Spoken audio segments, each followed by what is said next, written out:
It's not that I'm encouraging people No, to of have course. plastic surgery, but it's more about if this is something that you want to do that has been bothering you, just do it. Why the heck not?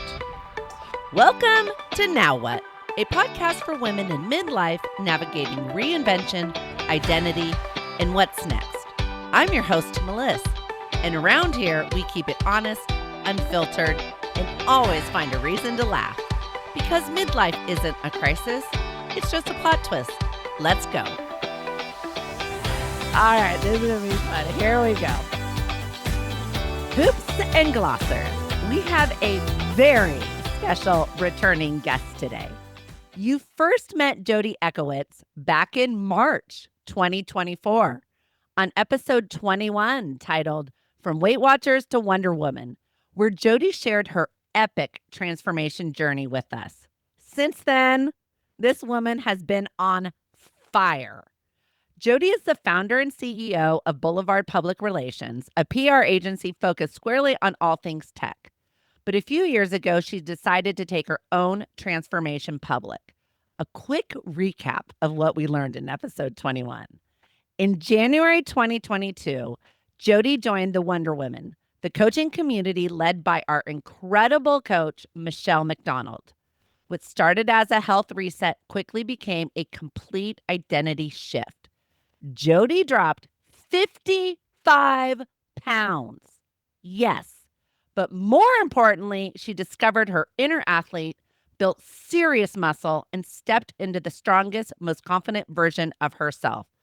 But wait, there is more. In November 2024, she stepped on stage for her very first competition in the transformation category.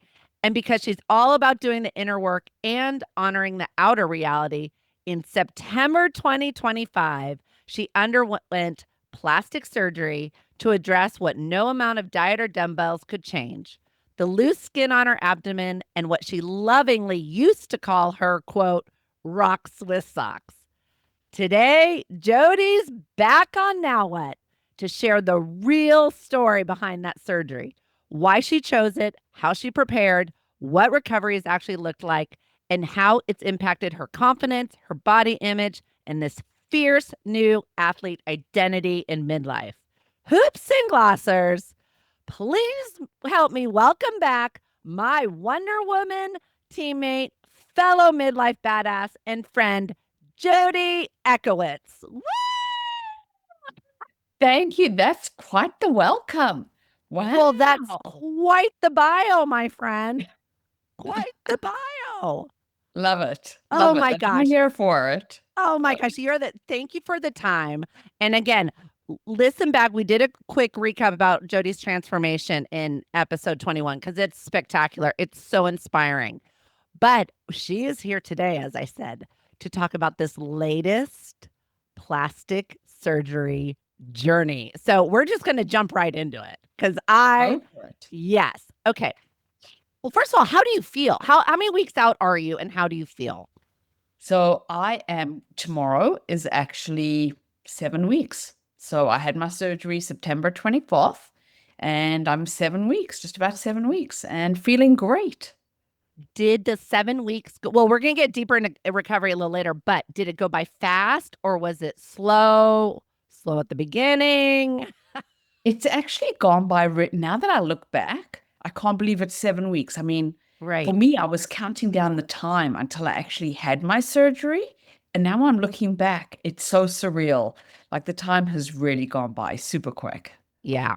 Yeah. Well, I just love how, like everything, you document everything so well on Instagram and you really invite us all into your journey. And it's just amazing. So, okay, take us back.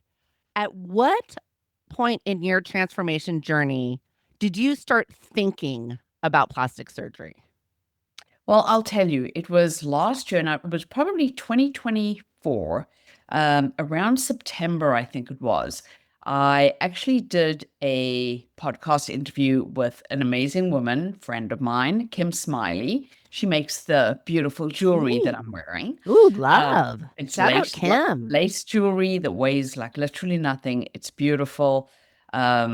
Anyway, I was doing a podcast interview with her, and she does empathy work, and she happened to have done some work for this plastic surgeon, Dr. Martin Hugenberg, and she actually shared my transformation photos with him, and he wondered would I actually be willing to do an interview with him from the perspective of somebody who's gone through a transformation and may have loose skin resulting from that transformation. And I Mhm. said, you know what? Let's do it. So that was my first intro into ever talking or considering even having a Mhm. conversation with a plastic surgeon.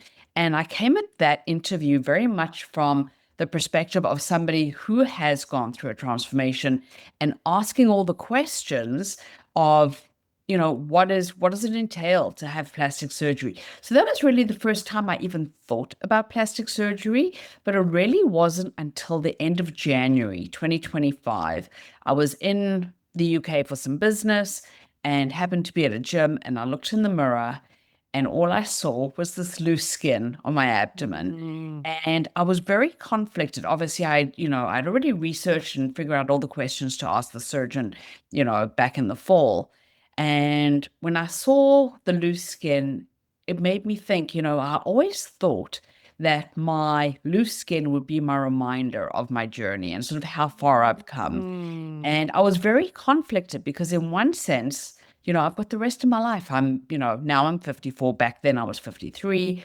I've got the rest of my life to live. Do I need to actually just go through the rest of my life with my, socks with rocks in them, with my loose skin? And so I actually did an Instagram post, and I said, I'm very conflicted. And I actually kind of asked for perspective from the community, and boy, did they deliver.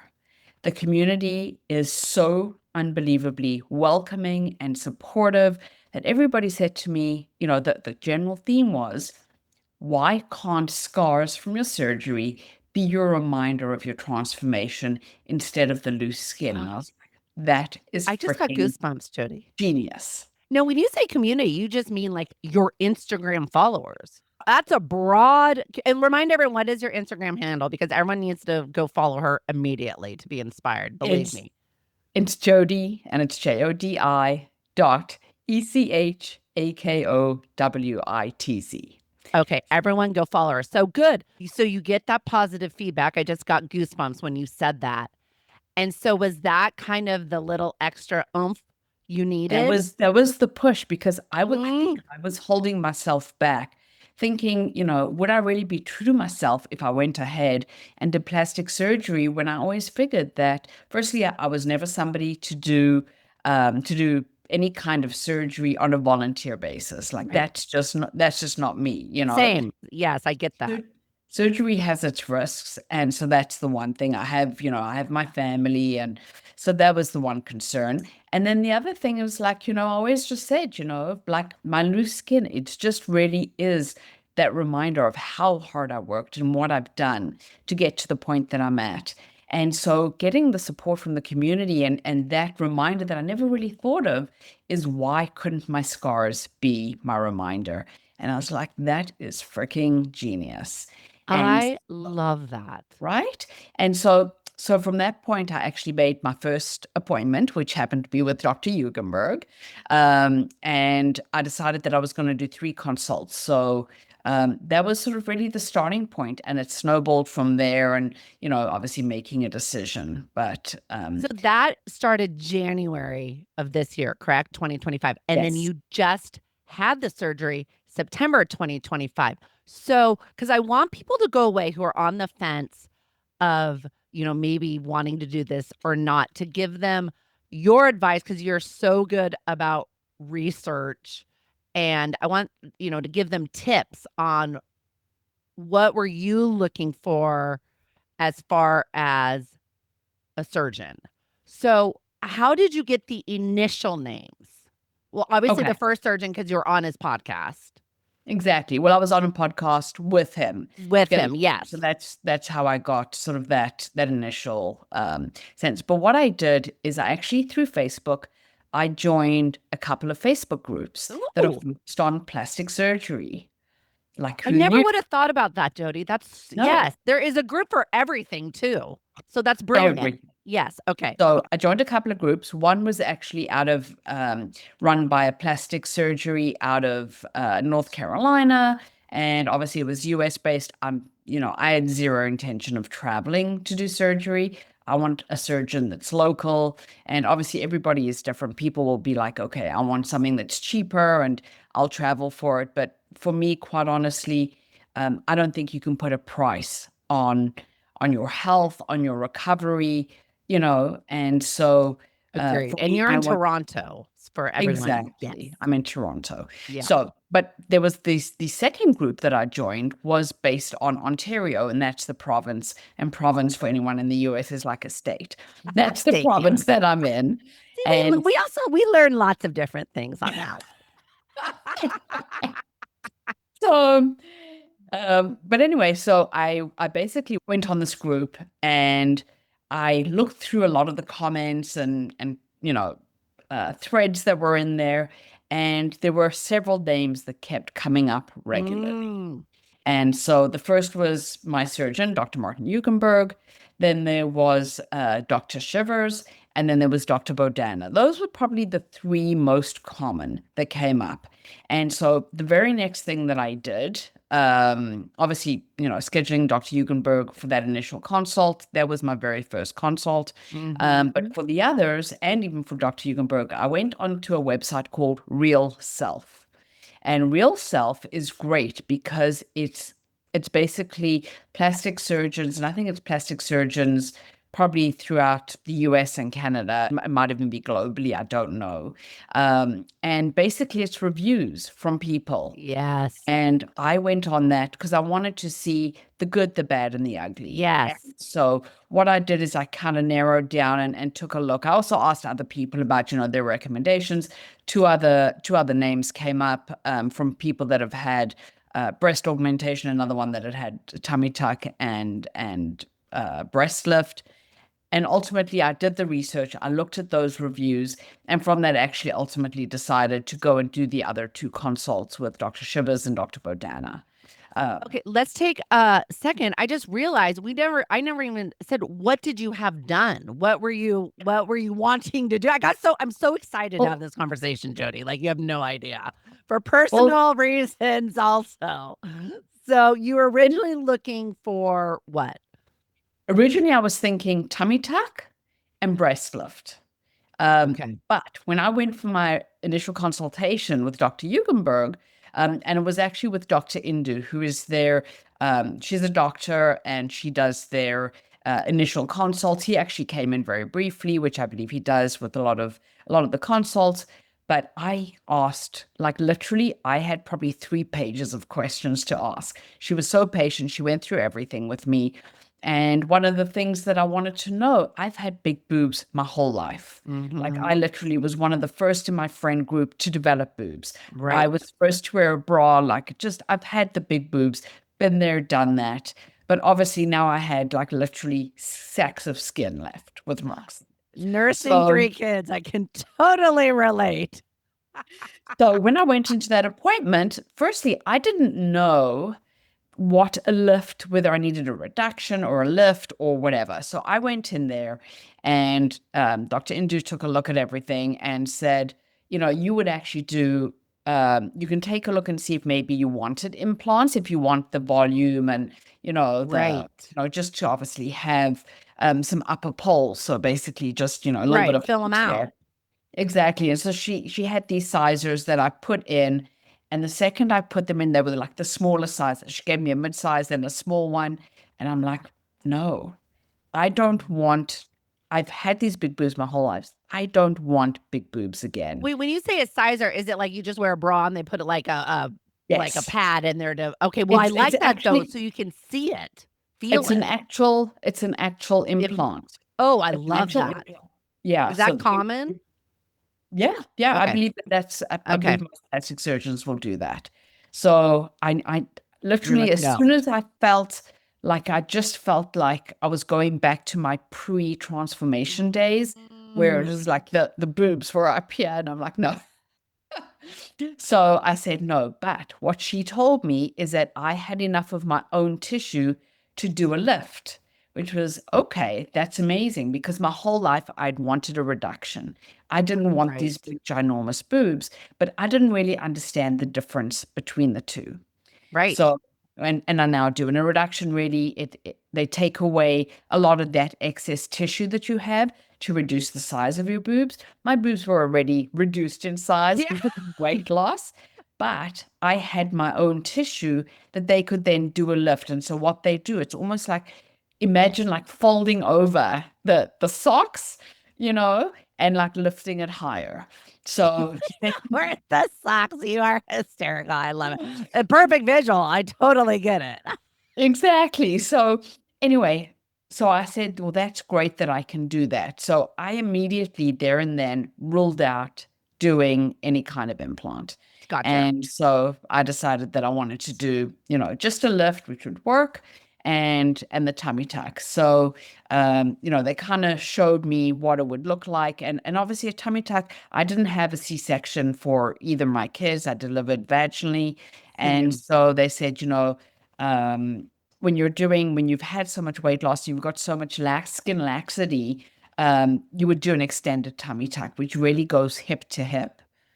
And I'm Right. like, okay. And I did also have some laxity also in my back, because obviously, like I had the rolls and whatever in the back.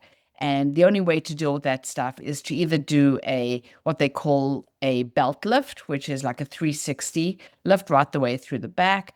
But that's not the part that bothers me. It's really more Right. about the front. And the same applied, on the upper part. It's like, that was not the part that bothered me. It was really more about the boobs. So, And uh, it's so personal, right? Because what very. bothers you, no one notices, and it has nothing to do about other people. This is about you. What would you say were like the top 3 must ask questions that you asked? I mean, I know you had 3 pages of notes, but I agree. Like this is not just a teeth cleaning. Oh, like this is when I saw that picture of your skin, and we'll get to that later. Oh my gosh, I'm not good with that, guys. But anyways, what would be the top 3 questions that you had in your mind that were non-negotiables for you that you knew if they say this or if they don't say this, not the person for me? I think and I'll tell you what, there was one thing for sure that was non-negotiable. And for me, I did not want a lot of the plastic surgeries in Toronto. I don't know what it's like in the US, but they're private clinics. In fact, my surgeon Yes. has his own private clinic. Some of them work out of a hospital if Yes. need if need be, but most of them are private clinics, private, surgeries in their That's in common here too. okay. The one thing that, and I didn't realize this until after that for me, it was non-negotiable, but I did not want to be having surgery and sent home the very same day. Jodi, yes, believe me, I know friends who have done things. I've had to pick up a few because they're, I mean, the same day. Yeah, And that this that is was major surgery. I don't understand how that is possible. exactly. And so let me tell you, in Canada, we have some surgeries can be funded by our health plan, our provincial health plan. Yes. And for that, typically it's going to be people that have, maybe gone through like massive, massive weight loss, probably, 100 plus pounds or whatever. But usually it's just I don't even know, it's a panny. I don't know I don't know how to pronounce the full name of it, but it's really just that skin that flaps over, like your Mons area or whatever. They just remove it. Well, I know And the inappropriate name for it. The fupa. there you go. That's the one. So anyway, so they just remove that, but that is the only time, to my understanding, that they will do it in a hospital. I could be wrong there. But for me, I did not want to be sent home. So, when it came down to choosing which surgeon, that was one of the points that absolutely won me over, is because my surgeon, Real Doctor Six on Instagram, and Six Surgeries is the name of the practice. They actually operate out of the Fairmont Royal York Hotel in downtown Toronto. And what they do when you book your surgery, included in the cost and everything, is one night in the hotel. And what happens is they right after surgery, the nurses wheel you up to your room, they get you settled and everything. And then the next morning they come and see you. And so for me, having, yes, it's a hotel room, but just knowing that I Right. wasn't being sent home the same day, that I would have access to a nurse, like just that for me was one of the huge deciding factors for me, besides from the fact that I'm pretty confident that my surgeon is the best in Toronto, if not all of Canada. He probably does the most surgery, so that was definitely the one thing for me. The other question that I think was really key for me was around the follow-up. So a lot of plastic Mm. surgeons will do follow-up, maybe like the week after surgery, and maybe at the end of the a month or whatever after, and then you're done. My surgeon wants to see you. Obviously, it's the day after surgery. And I forget exactly what the schedule is. It might even be 2 weeks, then 4 weeks, and then you do, I think it's 6 months and then a year out. So like for me, like I don't even remember exactly what his schedule is, but that continual follow-up to me is key, because your healing journey is not just 6 weeks. Your healing journey takes so much longer. And so you want your surgeon to be able to follow up with you and make sure that he is following every part of your healing journey to make sure that you are healing the way that you're supposed to.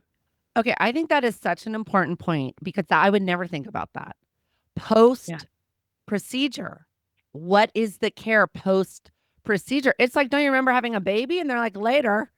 I'm like, you're going to send me home? I mean, there's no follow up. Like, It's you know? exactly.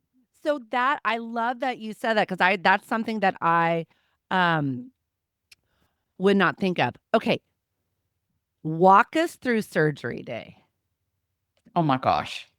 So Well, actually, let surgery, me back up. One other quick question. Okay, so you said you had interviewed three, and I was following your journey, and like you had mentioned, I know in my gut, I think who I want, but I want to do my due diligence, which is great. So when did you make the final decision that was going to be? How do you pronounce his last name, Doctor Dr. Hugenberg. Eugenberg? So when did I make the decision? I made the decision. It must have been, I'm gonna say by like the end of February, somewhere thereabouts. I Oh, could so that was just so if you started really looking in January, you're talking like 8 weeks. yeah, yep, something like that. So, um, and for me making that decision, it really came down to the last, the first and the third. Mm-hmm. Those that was Sure. who came down to, and they actually know each other very well, and they're both great surgeons.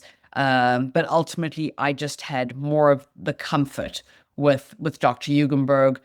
He also does more surgeries, I think, and this was the other thing, is taking a look, and it's not even necessarily a question to ask, but looking at their website.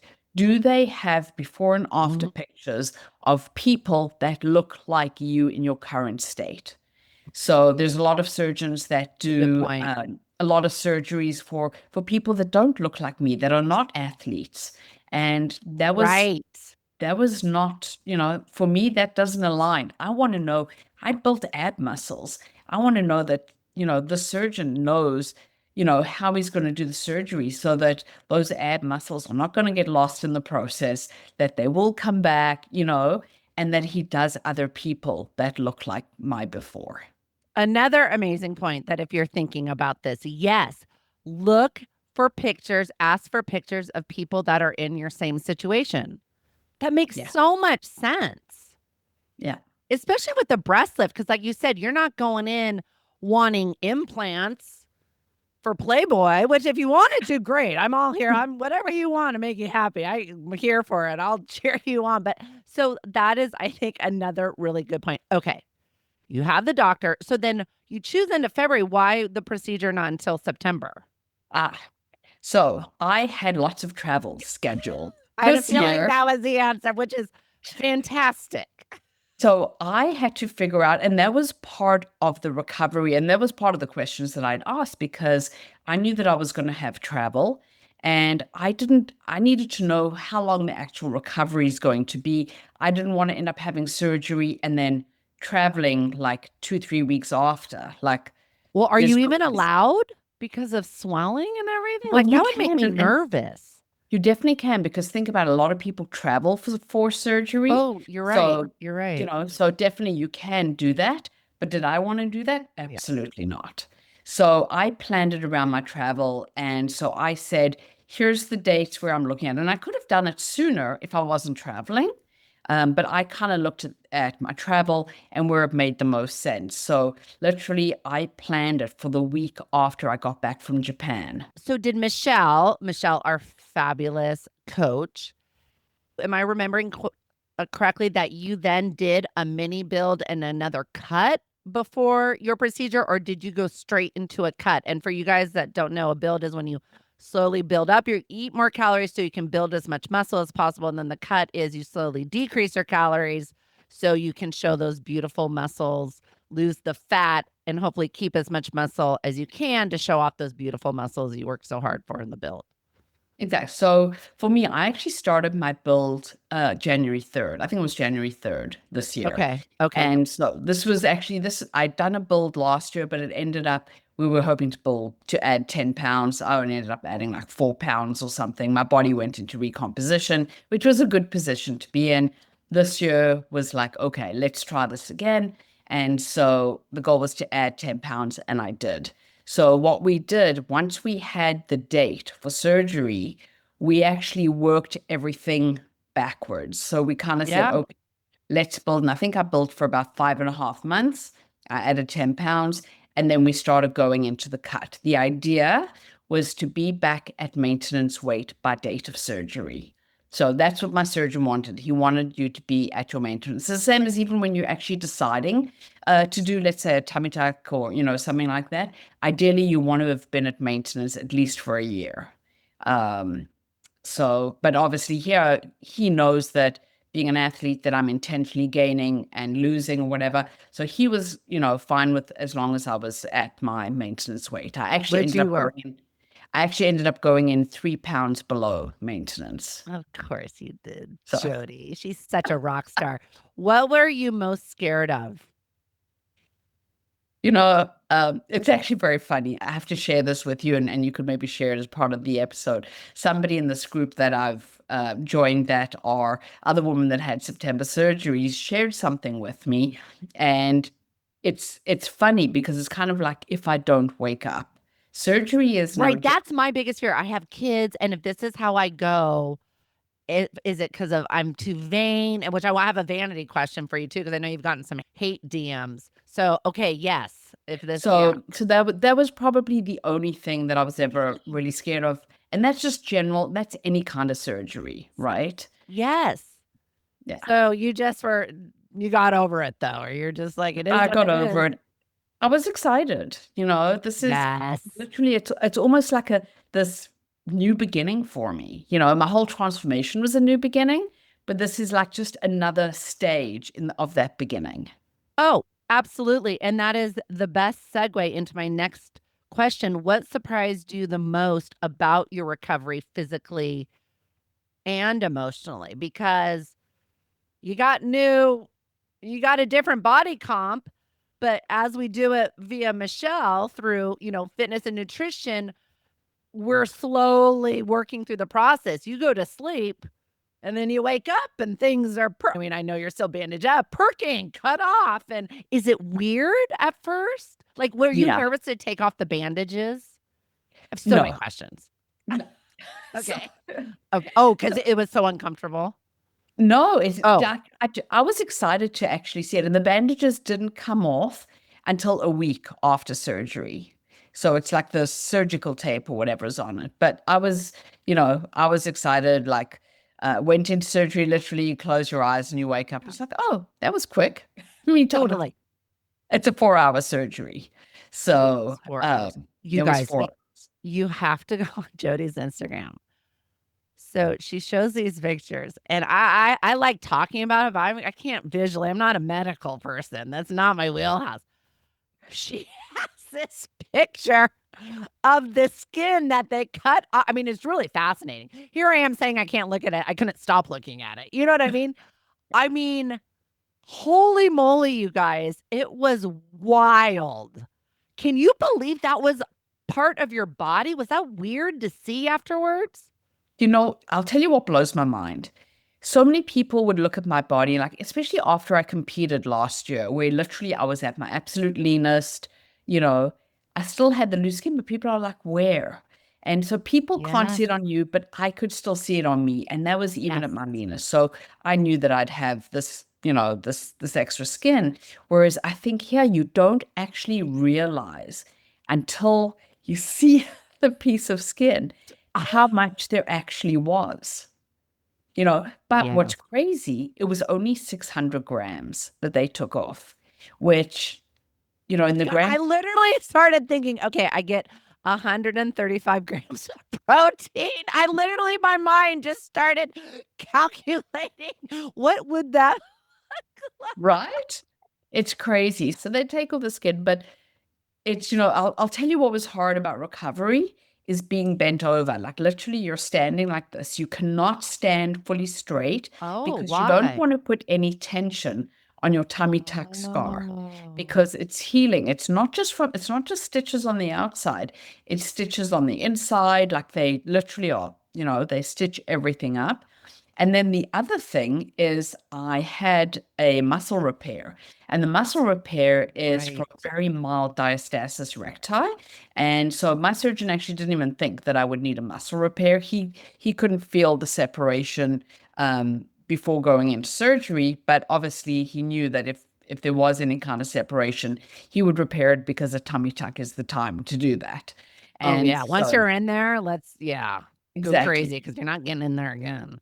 100%. And I would say that that's probably been, besides from not being able to stand up and the back pain from Oh, not being able to stand up in the first couple of weeks, that was really tough.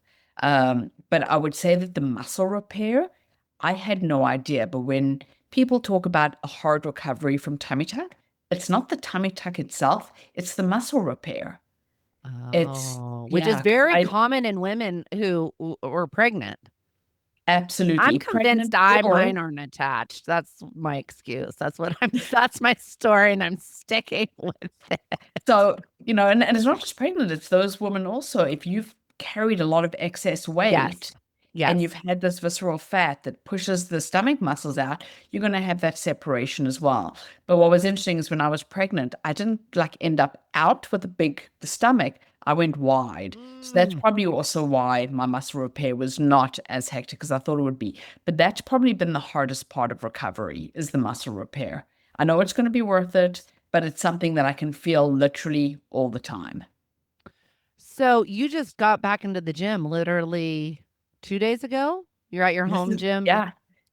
Today was my second day of training. Yeah. And I know before your surgery, and this would be me, the fear of not working out for 6 weeks, I would hate that. So I totally related to you. How did that change during, or did it during your recovery? And how were your first few days back in the gym? Well, I can tell you that during recovery, um, your body is working so hard to Yeah. repair itself from the surgery Mm, that in itself is a workout. It may not be a physical workout for you, but your body is going through so much work and effort to actually heal from the inside out. So sure. so it's not like yes, I love the gym. It's just mentally, physically, I love feeling sore, like all those pieces of it. But I knew that my body was going through so much to try and heal. So I wasn't necessarily rushing until about 4 weeks in, and I was like, okay, I'm ready. Like, when can I get back at it? What And day could you get out of bed? How many days were you Oh, bedridden? so you have to get out of bed straight away. Oh, you So do? you do, Oh. because the risk of clot when you're not moving Oh, is very yeah. high. And so they want you moving. So in fact, even on the very first day, I had to get up and walk multiple times a day for like, started at 5 minutes, then I went to 10 minutes. Yeah. And you have to get up and move. So you're like hunched over, like walking down the hallway because you can't stand upright. It hurts your Yeah. back. And in fact, I'd gotten one of those wheelie walkers Yes. that people use, when they just can't, walk themselves anymore. And I needed that, and I Yeah. used that probably for a good 10 days. Okay. So not only did you do this, but I can't stop staring at your gorgeous face and eyes because something that's been on my bucket list forever has been, and I don't know, you know the fancy name for it, but basically cutting that extra skin off my eyelids. I have very, very droopy eyelids. And Jodi, you're beautiful beforehand, but it's like I didn't notice it beforehand, and I bet you get this a lot. But now looking at you, it's amazing just how much more open your eyes are. So Yeah. so how did that get added on? The a la So, carte. Just throwing some so eyes too. I'll tell you, it's called a blepharoplasty. I've There learned you how go. to say that. I've said it enough times now that I know. And it was an upper blepharoplasty. I didn't need anything done on the bottom. And for me, I would wake up in the morning and literally on the right eye, the right eyelid would be sitting pretty close to the eyelash. And it would take probably about, an hour or so before it kind of like would go away in the day. And so it was fine. But what I figured, going back to the not taking time off from the gym point, is that once I was recovering from surgery, now was the best time for me to do that. And so this is one of the things that I love about my surgeon. Most surgeons, you'll go to them, you'll say, will you do whatever? And they'll just say yes. My surgeon, firstly, if he doesn't think you're going to get the ROI from a particular surgery, he will turn you down. He's I not love doing that. the surgery just for the money. So, Yes, that so is that's so the one thing. important because there are people who just want your money. Exactly. So So what else he's did you want to do did you want to do something that he No. said no? Oh, So, okay. so, so Okay. that was the part thing. So I wanted that done. But what I said to him is, could we do it at the same time as the surgery? And he said no. And he told me no twice. First in the initial consult, because I asked about it. And then again, I wanted to understand when he said no initially, I didn't ask why. But in the Mhm. second time, like kind of in my pre-op, well, actually, no, it wasn't in pre-op. It was just at another point. I actually asked why he wouldn't do it together. And for him, there's a different focus on the body than there is on the face. And so he likes to keep those two surgeries separate. And I think that's pretty amazing because that says to me, you are just so focused and so in the zone with the kind of work that you do that you're not going to compromise the quality of the work that you're doing just because I want it in the same surgery. So Totally agree. what he said to me is because the recovery from a BLEF is much easier than obviously a, breast lift and tummy tuck. He said, we can do the BLEF 2 weeks after you have your main surgery, and you will still be within that same recovery period. I'm like, perfect. So literally 2 weeks after having my tummy tuck and breast lift, I went in to have that done. And now Back to the hotel. well, no, I didn't stay at the hotel for that. In Oh, fact, I did it awake. oh, So that's right. So explain that. Was that an option? Like, was yes, this by choice? yes. And in Actually, I fact, would people do kind of want it because I'm the nervous one about being put under. exactly. And so even a full facelift they can do Oh awake as well. I don't know that I would do that, but no, my God. Did you but feel anything? And how do you not let nothing. your nothing? How So does your literally, mind, even with my teeth getting cleaned, it's like my mind starts working and get nutty. How did you not be like, oh my God, he's cutting my skin off? so firstly, I think there was music playing in the background, but also the the only thing that I really felt was the pinch from the numbing needle that Right. they Which is just like the dentist. That's the worst part. exactly. So that was literally Wow. the only thing that I felt, obviously, on either eye. And it was actually pretty seamless. I used breathing. Same as like, I mean, we've gone through childbirth. You have to learn how to That flew breathe. out And the window the second I felt a I know, contraction. I was but like, F somehow this breathing. But somehow you still remember how to Yeah. breathe deeply, just Mm. calm yourself, whatever. But I was absolutely fine. And I can tell you the only part of it that for me I did not love is that they use a cautery to do it. So instead of using a scalpel, I don't think he used a scalpel at all. He uses this tool that actually burns away the skin. So I could smell the flesh burning. So I had to time my breaths in with when they were using that so that I wouldn't smell it.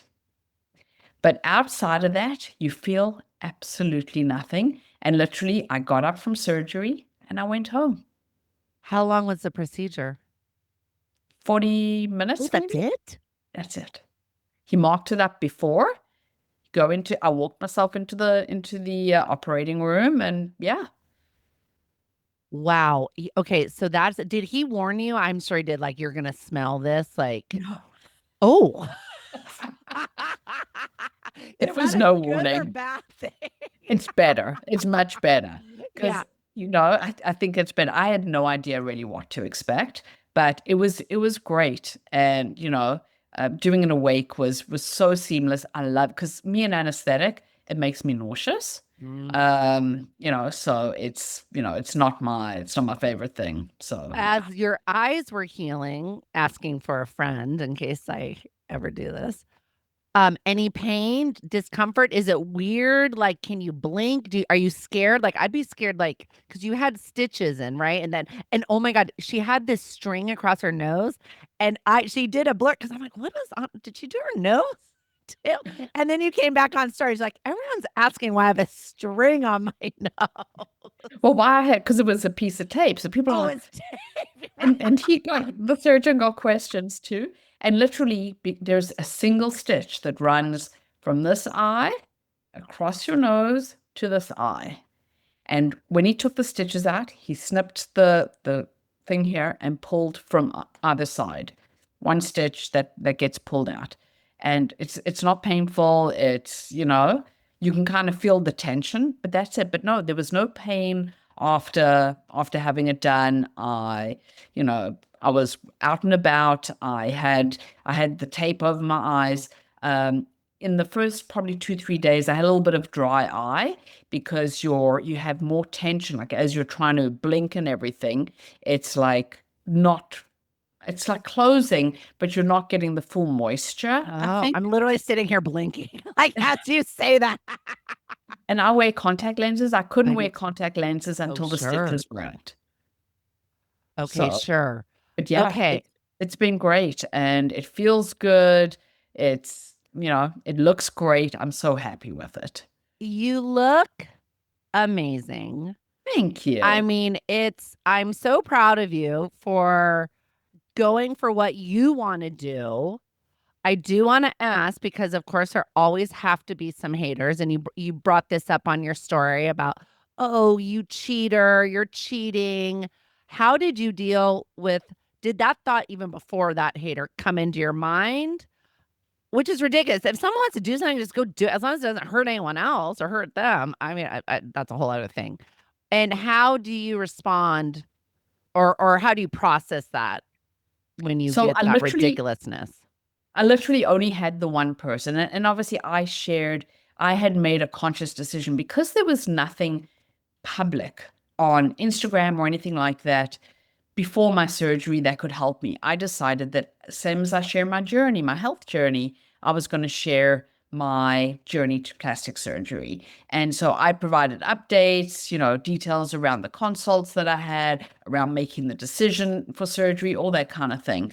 And I literally, throughout all this time, I did not get any haters. I mean, yes, there's people who, definitely have their perspective, but nobody actually shared it. In fact, I've gotten more thanks from women just saying, I am so grateful to you for sharing your journey because it makes me feel less nervous about my own. I now know what to ask, so people are really appreciative of the transparency. The one person that did share something, And it's not even somebody who follows me or anything, but obviously they happened to see it, and they basically shared a post that said "effing cheater." Th- And I'm like, really? So what I did, I always take the high road. That's just me and You're something so that I good. always do. And so what I did before I blocked them, I messaged them and I said, there is nothing about cheating. What I did was having plastic surgery to address something that no amount of diet and exercise can fix. And that is not cheating. This is me making a choice to live the rest of my life in the body that I've worked so hard to build. Sent that message to Amen. them and blocked them. But the reason why I chose to share that is because there will be other haters. There always will be, but I wanted to be transparent and just share. You want to hate? Go for it. It says more about the person who is hating on you than it does about anything else. So, um, it doesn't bother me. And even through my whole journey, I haven't had I know a lot of people get lots of trolls, that kind of thing. I haven't had that. People have been so supportive, so grateful. And, whether it's been my fitness journey or now my plastic surgery, people are grateful. And that makes me realize that by sharing my story, I'm helping so many women. And literally, Oh, the messages don't stop coming. Jodi, yes, and please don't ever stop sharing. I love it. You are inspiring so many people just by being you and showing up. Literally. You're just Yeah. sharing your life and what you're doing. And the fact that what you're doing and how you're doing and how you're living is so inspiring to others. I mean, you need to take a second and soak that in because no, it's true. It's really, really amazing. So I have one final question that I ask all my guests. Now what? Now what is next for Jodi Ekowitz? We're ending 2025, going into 2026. Now I have to build back the glutes that I feel like I've lost through surgery. I don't know what it is, but I'm in a group of women that had September surgeries, and all of us are like, "What happened to our glutes?" Oh, And I'm going, really? yes. So, and I don't know if it's from the sitting or just the inactivity or whatever, but obviously I'm still swollen. That swelling will take, 3 to 6 months to come down fully. But for me, I want to build back up to where I was. Thankfully, I didn't lose muscle going beyond or prior to where I started at the beginning of 2025, but I want to build back up. And hopefully next year, if not the year after, depending on how builds go or whatnot, I'm getting back on stage. That is my plan. Woo, that's what I was hoping you were going to say. No, you can't wait till 2027. You can't. I have this. Oh my gosh. But So yeah, and and uh, and before that, actually next March, I'm climbing Mount Kilimanjaro. there's silence because my jaw has dropped. My mouth is wide open. Oh, Talk about are you a big stepping out of your hiker? no. I'm not a big hiker. I love hiking. I like the outdoors, but I love a challenge more than I love You anything. do. So I'm like, hey, if not, why not? So yeah, Can you imagine? Think back to 2020, Jodi. And if she would have turned to you and said, in 6 years, you're going to be climbing Mount Kilimanjaro, what would you say to her? you're out of your freaking mind. Uh, yeah, And look at you. Oh my gosh. Jodi, well, thank you so much for sharing your journey. I mean, I really want to do my eye. I mean, I want to do a few other things. do I got, it. Do it. Seriously. It's not that I'm encouraging people no, to of have course. plastic surgery, but it's more about if this is something that you want to do that has been bothering you, just do it. Why the I heck know. not?